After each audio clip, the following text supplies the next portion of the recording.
Okay, so I'm going to start doing the brake lines on the car.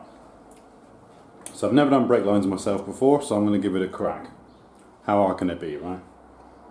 So there's a few things you're going to need. First of all, you're going to need a pack of ferrules. So these are both male and female brake ferrules. Pretty straightforward. Then you're going to need a flaring kit. The flaring kit essentially has three parts. Firstly, you have your clamp. You can see there it's got different size holes for different size brake pipes. This one swings off, open it, clamp your brake pipe, swing it on, clamp that down. What that clamp does, as well as giving you something to hold on to, it allows you to hook this flaring tool over. So with your brake pipe sticking out of here, you can bring your flaring tool in, turn in 90 degrees, that then pulls against this, and then as you wind this down, it obviously pushes that cone shape down into the end of the brake pipe, therefore flaring it into like a trumpet shape. The third part you need is when you normally get a brake flaring kit, you'll get a assorted number of these. So what this does is this sits in the end of the brake pipe, and it essentially has a concave face on the inside. So what happens is when you wind this into the end of the brake pipe, it essentially, rather than trumpeting it like the pointy tool does, this causes it to roll back on itself, giving it more like a mushroom shape. So I'll, in true Blue Peter fashion, for those that remember, I'll show you one I did earlier. So we have our copper brake pipe, we have a male ferrule on it, and you can see the end has this mushroom shape. So this one is going to go from the brake master cylinder down into the first T-junction, which is going to feed both front wheels, and then that will go backwards and also split again to feed the back wheels. So I've done one end of this, so I'll do the other end now, just so you can see what I'm doing. It's hard to do on camera, so I do apologise if you lose it a little bit.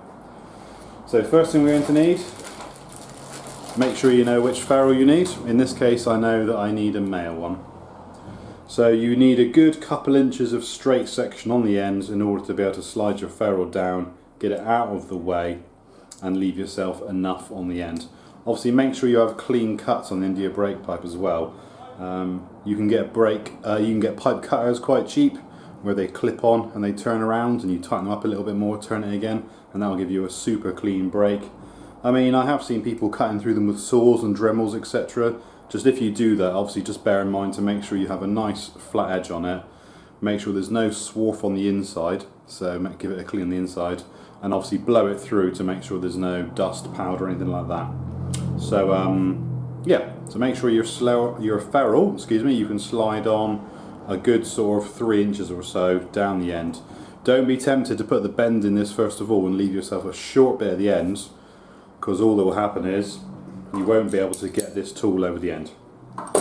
So a couple inches, ferrule's on, don't forget to put your ferrule on, otherwise you're going to flare at the end and then realise you've got to cut it off to get the ferrule back on again. So get your ferrule on, open your clamp, find your appropriate hole,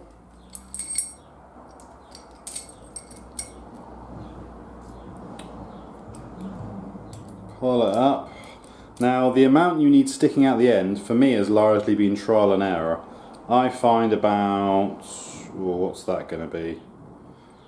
It's about, let's go down a bit more, let's say about almost 10 mil, or metric, I don't know what that is in imperial, excuse me, just under half an inch, I don't know. I apologise, there's probably a proper way of working it out, but this is what I did before and it seemed to work alright. So clamp it up. That's how much I've got sticking out the top of mine. Okay. Fingernail for reference.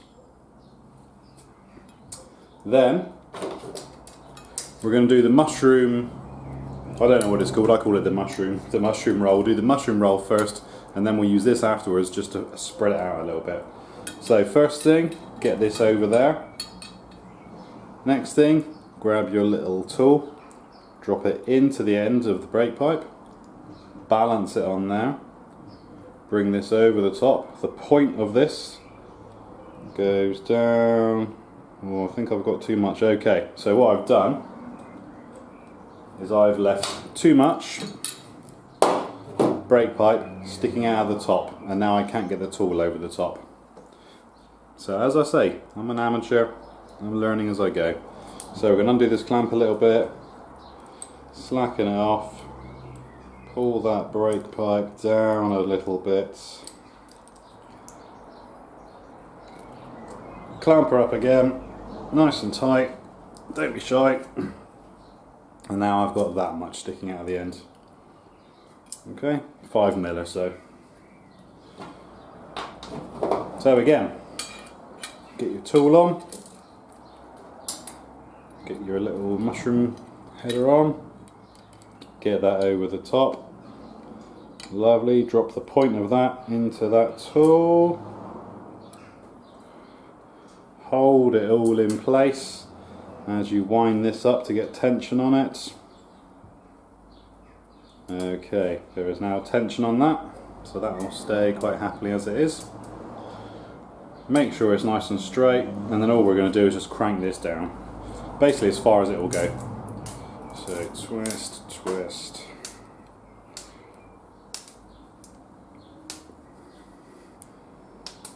Keep twisting, don't be shy. Okay, that is now clamped all the way down to the clamp. So back it off.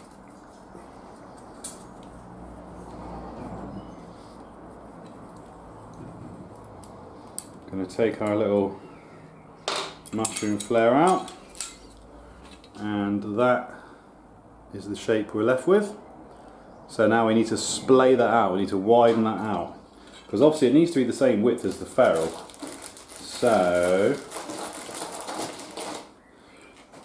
with one of these, it needs to be the same width as the top here, because all that happens is as you tighten that ferrule in, it just clamps the brass between essentially where the end of my finger is and that. So it wants to be the same circumference as the end of that. So now we're going to take the little mushroom tool out. Now we're just going to use the point of this, crank it back in again till we get tension on it.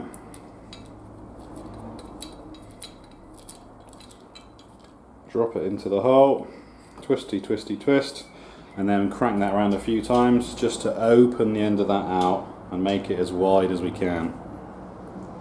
Okay, a few deft twists with that, back it off, take it out, and now you can see it's a slightly different shape. It's opened the neck up on it there slightly. So now we can undo our clamp, swing it off, get it out of the way, and there is the end of our brake pipe. Ferrule slides up to that, and if you look at the width of it, it's pretty much bang on the same width as the steel part.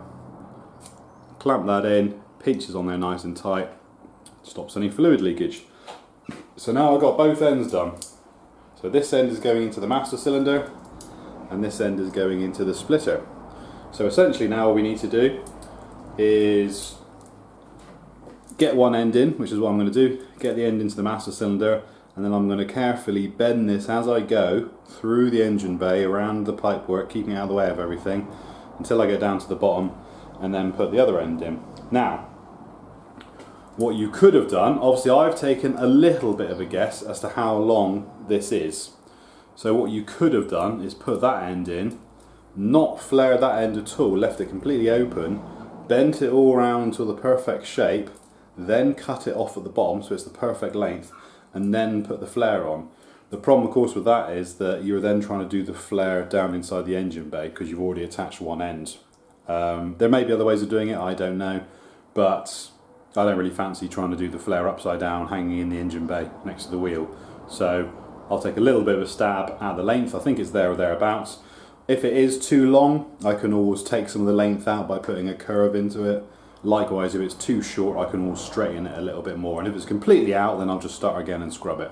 This brass rod is pretty cheap, you can't really go wrong. So that's the way I'm going to do it anyway. So let's get this, see if we can get this one into the master cylinder and get it bent up. Okay, so that ends now into our brake master cylinder. Brake is the one on the left, clutch I've already done.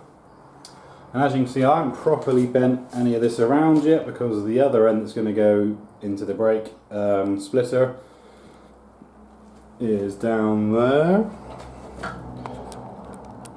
Get you in there. Boom. It's going to go into that, a little brass splitter down there. Four-way junction. It's going to go into the top. The piece that's facing up is going to go towards the back of the car. That's going to go to the rear brakes, and the left and right is going to go to the front brakes. So now what I'll do is I'll get that pipe bent, get it screwed into the adapter down there, and then I'll go around and bend it all around depending on sort of how much length I've got in the pipe. Obviously we don't want it to rattle around, we don't want it touching anything like the engine or the bell housing or anything like that, or the scuttle panel, the firewall, because you know, as we're driving, the vibration, it's going to go tap tap tap and it's going to drive you around the twist. So yeah, try and keep it away from anything as much as you can. There are some old clamps that I've found, like this little one here, looks like a little brake pipe clamp. It's the screw head is rounded off, it's been covered in paint, you know, there's no point using it. These brake pipes aren't going to go anywhere, they're screwed in at both ends, so you know, we'll just route it as best we can. I can always tidy it up later on once I get it all done. So yeah, that's the plan. Okay, and there we go. So that one is now in there. Could have done with it being a touch longer maybe, just so I could route it a little bit more artistically through there, but you know what, I don't really care. As I said before, this isn't exactly going to be a concourse quality show car. I'm never going to look in the engine bay unless, you know, I'm having problems or I'm tweaking with it, so it doesn't need to look amazing in there. As long as it's holding fluid and it works and it's not in any kind of danger or abrasion or rubbing or banging or anything like that, it doesn't really matter. It does its job. You push the pedal, it pushes fluid down into the calipers and stops the car. Other than that, I'm good. As I say, if I was trying to make a show quality car, then, you know, well, I wouldn't, because I don't have the skills, the space or the money to do it. So, you know, as always with this car, I'm doing the best I can. It's an amateur restoration, right? It's my first ever restoration project. I'm no mechanic. So, that one's in. Next job then is going to be to get our hose going to the front caliper here, going in there. I then need to run another one somehow past the engine to the other side, and then start to work on putting one down through that front outrigger, which is going to go down along the sill to the rear brakes. So let's do the closest one first. Okay, so we've got our piece cut for that near side wheel. So going into this splitter, we've got exactly the same as we've already done. We have a male ferrule, and we've done the same thing with our double flare on there. Mushroom it, and then put the bigger one in to widen it out. Then on the other end, it's a female attachment. So this one, we just use the point of that tool. We don't use the rollover flare. Call it a trumpet flare, I don't know what you want to call it.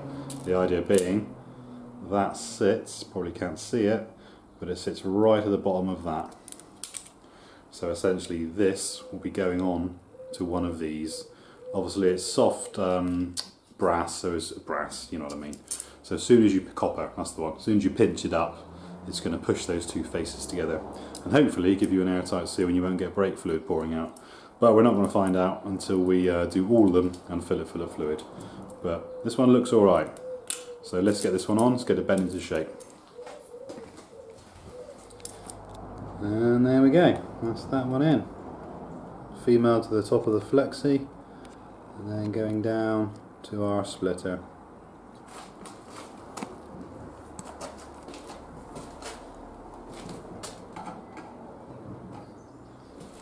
Do the job.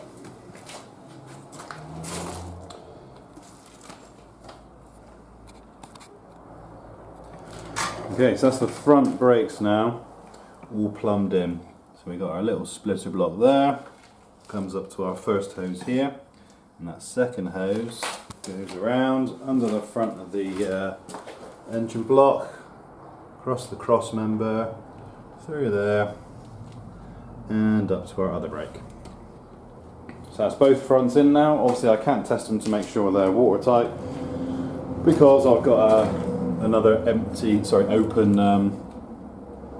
port on that four-way splitter down there, which is obviously going to run down the rear of the chassis to the rear brakes. That's going to go through a hole in the front outrigger there, straight down along the underside of the car, go to the back where it goes to another splitter, and then goes to the two rear sides. And also the fuel lines will then follow that same course through forwards and up to the fuel pump here.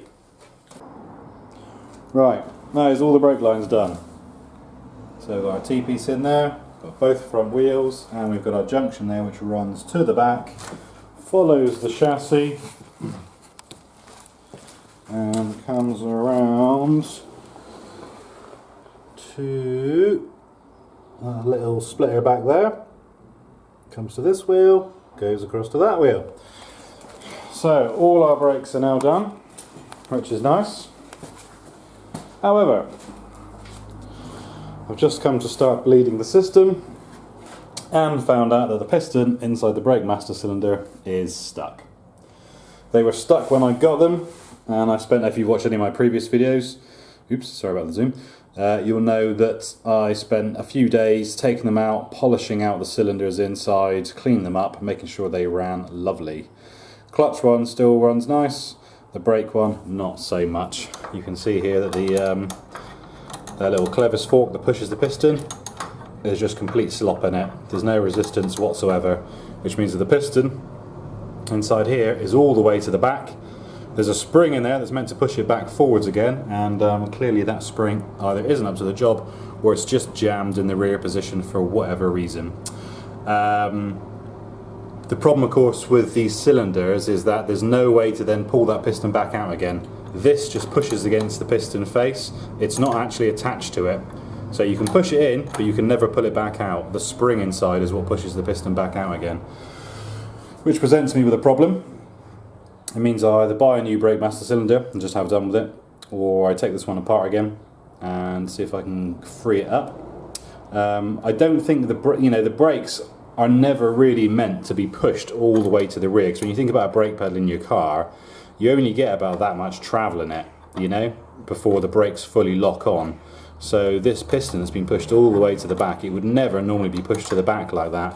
So the spring at the back is fully squished up. And when a spring is completely compressed like that, it loses a lot of its compressive strength.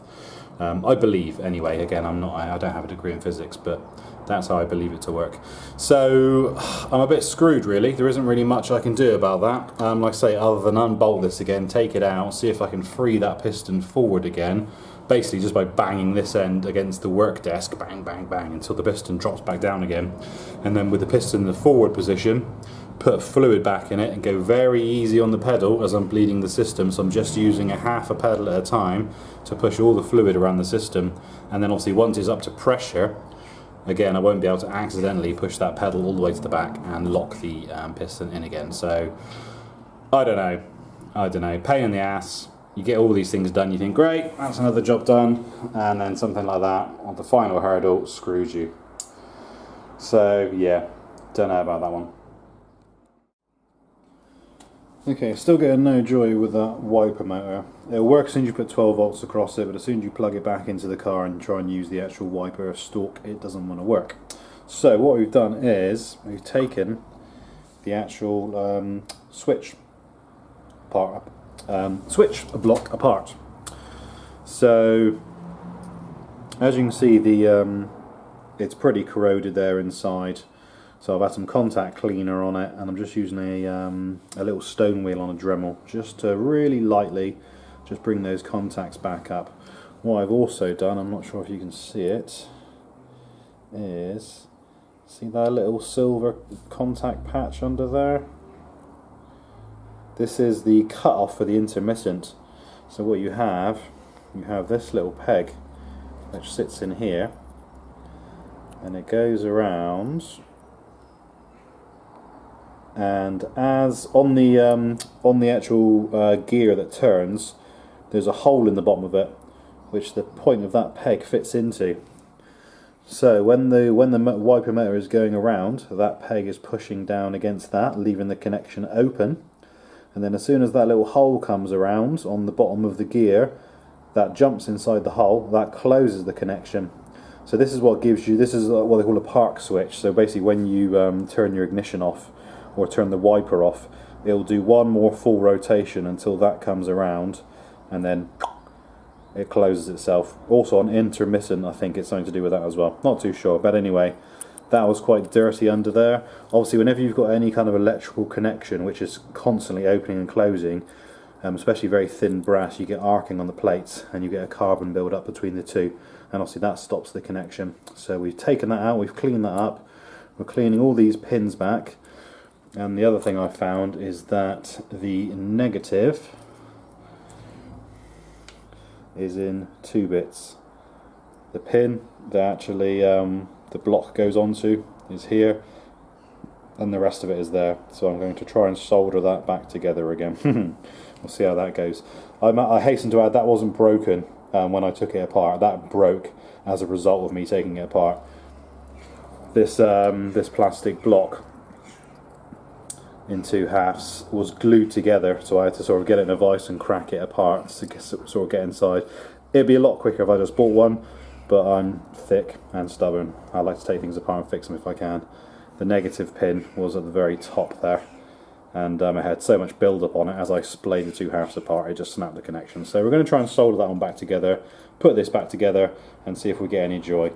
Once we've done that, if it's still not working, then we're going to assume that it is the actual stalk on the wheel. That is the problem, not this. I got a feeling it may be the stalk, because like I say, the wiper squirters aren't working either, and again when I put 12 volts across them they do, so there's no reason why that shouldn't be working either, and they both come from the same stalk. So I'm thinking it's probably the stalk, but at least if I do this first I know it's not this. I can rule this out completely, and then before I pull the stalk apart. That's the plan. So let's see if I can solder these 2 tiny pieces back together again.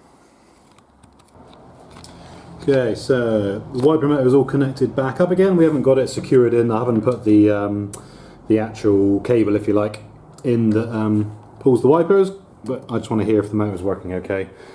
And we have something very strange happening. I want to go in the car, turn the ignition on. What happens is, when the wipers are at rest, i.e. not on, they turn. And when they're on, they stop. I don't get intermittent, I don't get 2 speeds, I just get on or off, but in the wrong places. So I'll leave the wipers on, so that's off. Pushing down gives you intermittent, up 1 click is 1, and then up again is 2. So I'm going to leave it in the 2 position for a moment, turn the ignition on, and there's nothing. You can hear there's nothing. If I take that switch down to position 1, nothing. If I turn it off, you can hear and see it going around.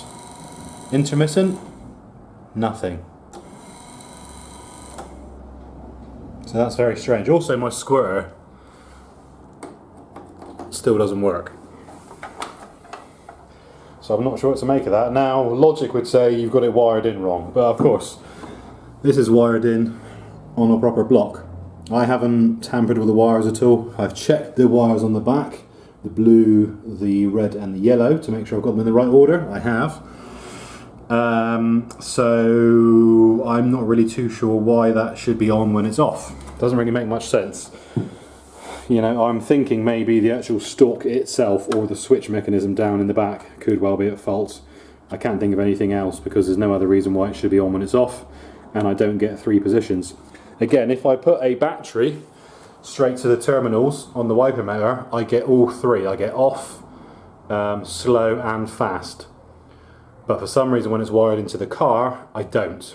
Same thing with the squirter. If I put a battery across the 2 terminals on the squirter, it works. As soon as it's plugged into the car, it doesn't. I know the earths are good. I've put the earths under that connection there, and I've scraped a load of the metal back, all the paint back, taken it to bare metal, polished up the spades for the earths, so I know they're good. I've polished up the terminals with brake cleaner, so I know they're good. Same with that one, they've all been brake cleaner blasted out. So I'm a bit of a loss with that. So good news is the motor works, the bad news is it's on when it's off and the switch is the wrong way round. I don't know. Okay, so we may have found the reason why the wipers don't work properly. This little lot, tucked away up in behind the dash. Obviously someone has cut through the loom at some point and then used these, I don't know what they're called, these like pinch connectors where you just put both wires in and there's a bit of metal in there that bites into the wires. You can see here. All it does is makes a bloody mess of them. I can't stand stuff like this, shortcuts. So what I'll do is I will fire up the soldering iron, rip off all these connectors, get some heat shrink, strip them back and wire them up properly. It's not exactly difficult to get to, so I don't know why the previous owner wouldn't have bothered. There is a connector block up there, so maybe you didn't know it was there. Don't know. Either way, shortcuts, don't like them. So let's rip all this lot out, wire it up properly, and then see how we go. Right, that's better. That's how it should look. So let's plug it all back in, fingers crossed, to see if it actually works. It's only gone and bloody worked. Yay! So, ignition is on. Wipers are set to park. So if I'll film the motor and I'll push the thing with my hand. So if I do intermittent, hold it down and then let go, and then it stops. Don't fall off, please. Up to speed 1, up to speed 2, down to speed 1, and off. Hey, and also my squares have come to life.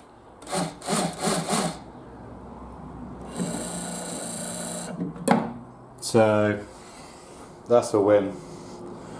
I'm happy with that. I can put this back together again.